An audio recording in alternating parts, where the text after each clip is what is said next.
church in the wild one. Oh, come to the church in the bell. No one is so dear to my childhood as a little brown church in the bell.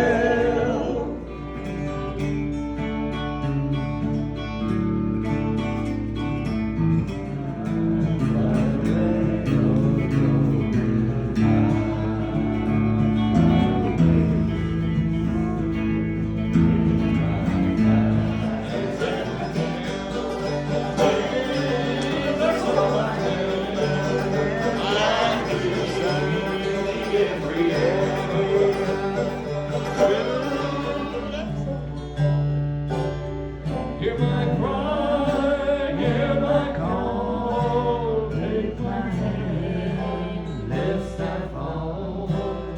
Take my hand, precious Lord, lead me home.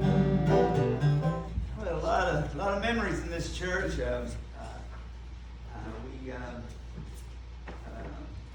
had a lot of my people moved on in this church here. And I remember that so vividly, from my grandmother on to Uncle Mark and my Aunt Dorothy. Had a wonderful time with those people.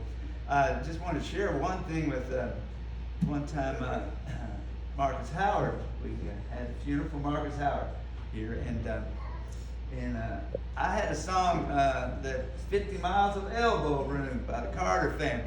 I said, that fits Marcus Howard. I want to sing that song because that fits him the best of any song I could think of. But I couldn't think of the words to it. And it was before the internet, if you can imagine that. And I couldn't find the words to save my life. And I saw Greg down below here. He had his guitar. He opened it up. The one thing he had besides his guitar was the words of that song. I remember. Yeah. And then he said, well, funny thing happened to me. I came and I had an aria that I wanted to sing for once. And I walked in at the wake, and it was laying right here on the piano. So those were the right words and the right tunes that were to be sung that day.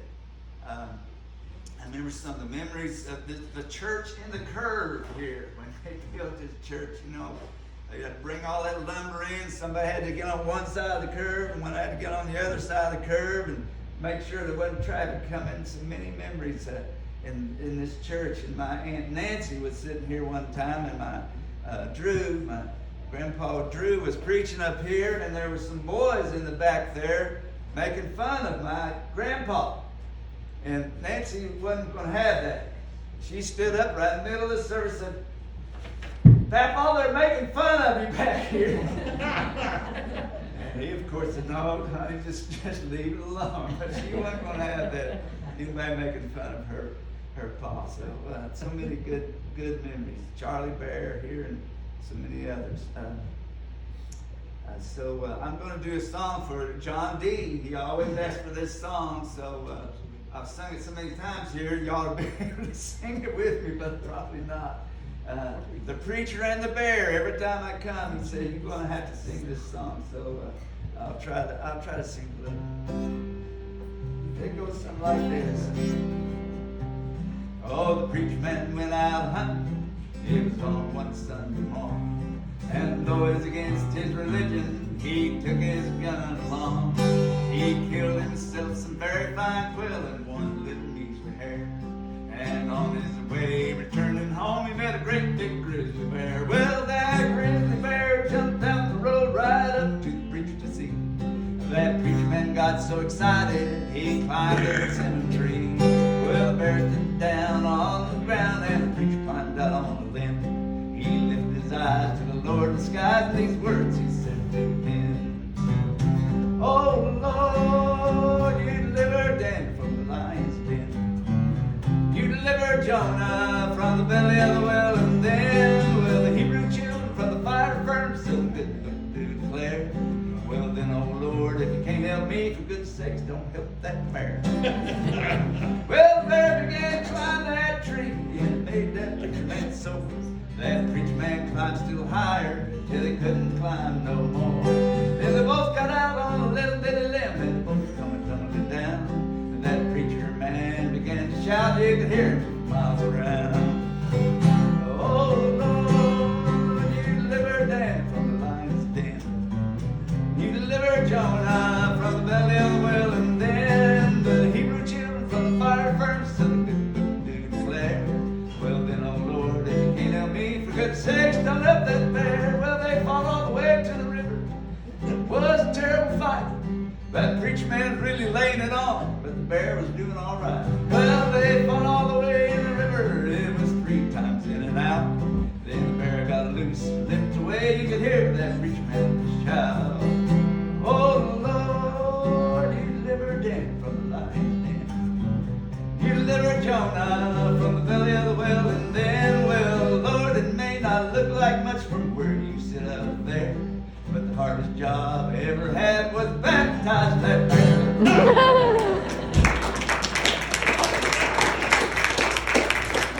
I couldn't get out of the middle without singing that for John Dennis.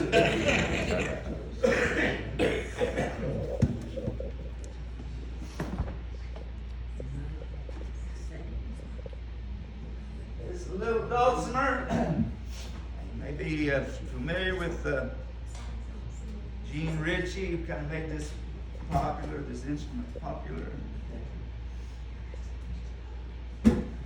Got a little voice.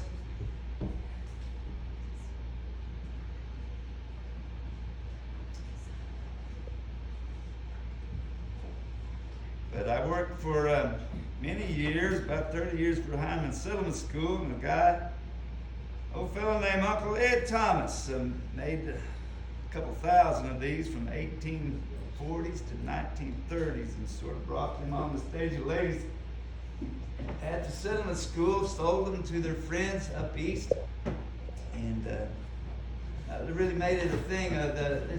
This is the state instrument of Kentucky.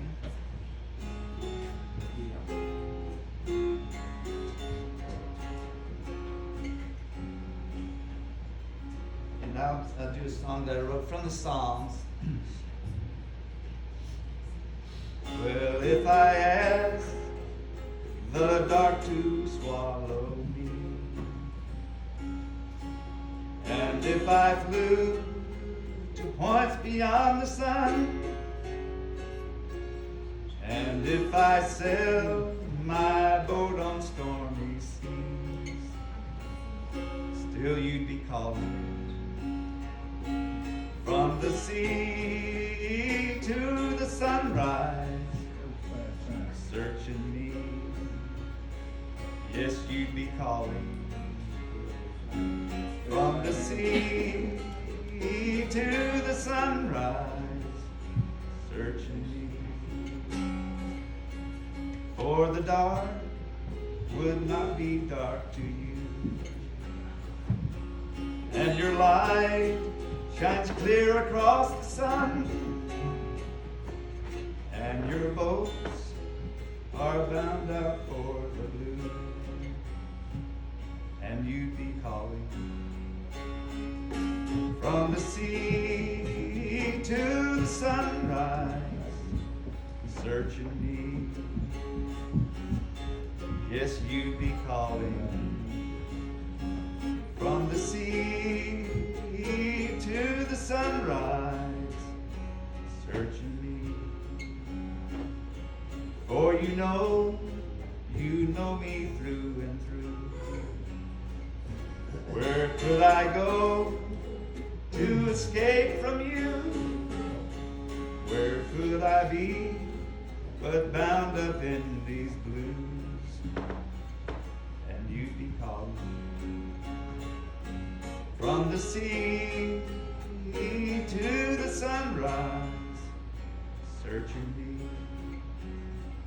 Yes, you'd be calling from the sea to the sunrise, searching me.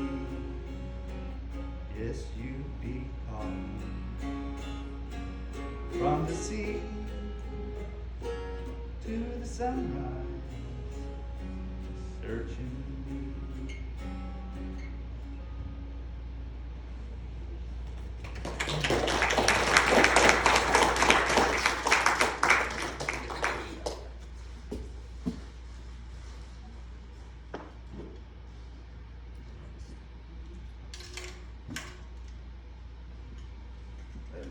came back from the war in 1840 and 1940.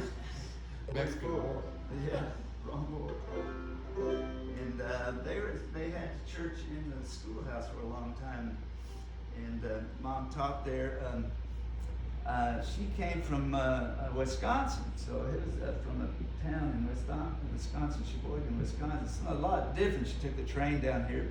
Mac Wilson picked her up at the Harlan at the train and came across the mountain dirt road and to the school here where she taught. I didn't know, but when she came, it must have been a culture shock for her indeed, because she wrote to her sister in Wisconsin and said, "I hope I get sick and they send me home." Quite a different experience. But she stayed here and she taught the school. And I don't know who she kept after school for disciplinary reasons, but I don't think she was into whooping people, whooping in the classroom. But they came down Beech Fork and said, "Why didn't you come home?" She said, "Well, I'm just keeping them here. I had to do a little discipline here." He said, "Just whoop him and send him home." So, it took and the little things, like she'd be on the road and she'd pick up somebody. A lot of people walked. She would pick up people every now and then on the road, need a ride. So she stopped this fellow alongside the road and said, "You want a ride?" And he said, "I don't care to." So she just took on off and left him there. So she had a lot to learn. And Uncle Ed had her planting onions upside down in the garden. The little tricks they were always playing on her. She kind of stuck it out, and Dad courted her. He had a Jeep, he had a seat, but my mother sat on a rock in the other seat. So a lot of memories. And we have a picture of an ice cream social up Big Creek, just a porch full of kids. I'd like to do one here to finish. This is one from the McLean family band. It's kind of appropriate. I'm trying to work it up. We had that big flood in eastern Kentucky, and it's things are looking better now. It was pretty devastating. Yoko and I came home from a trip to the flood. It looked like a war zone. Just piles of mud and debris everywhere, and we had stuff piled up in the yard, in the meadow.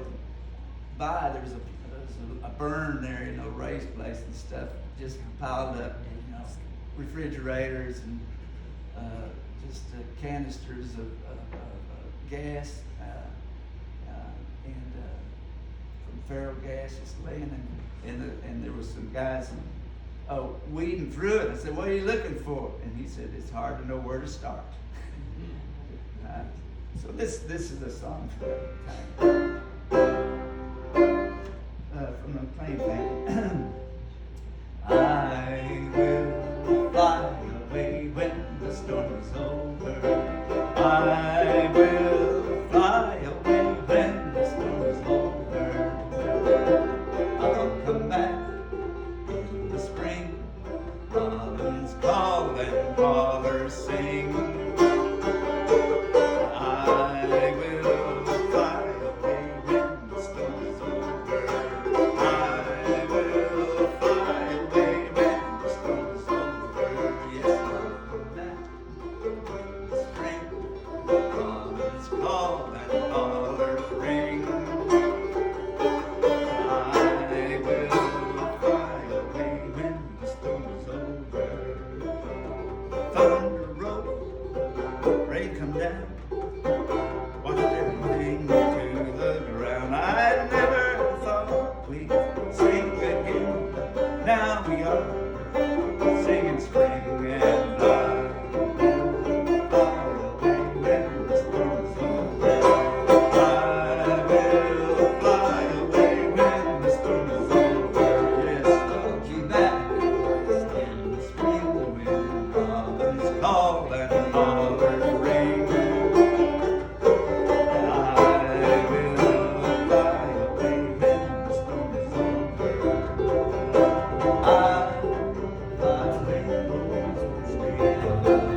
back there.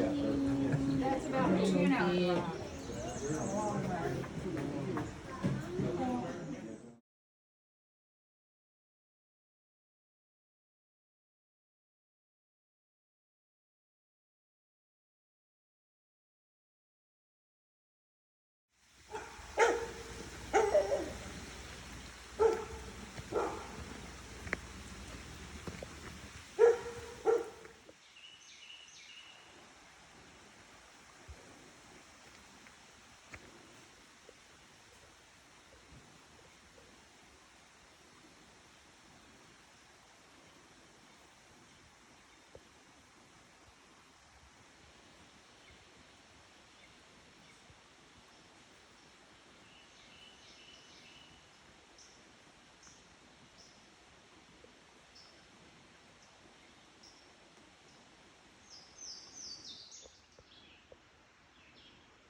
It's usually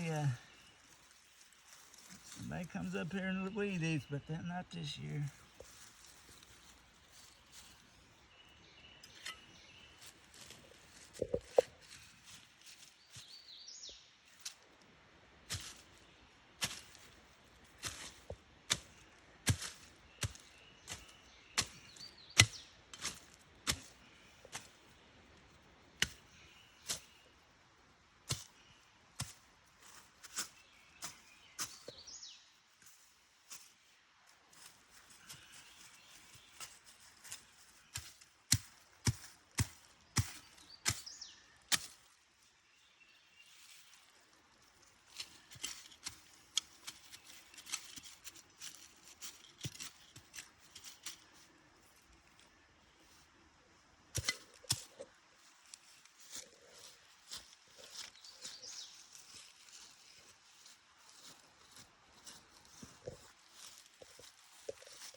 Okay.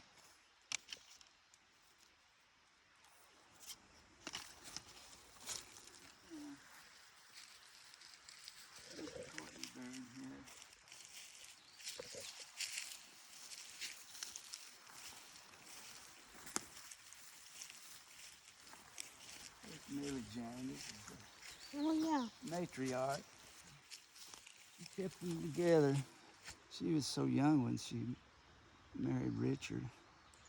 She lived a long time, 1975.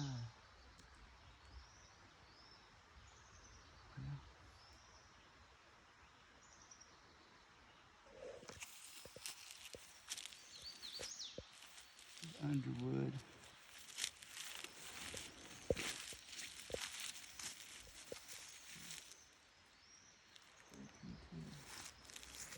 Evelyn's somewhere close by here.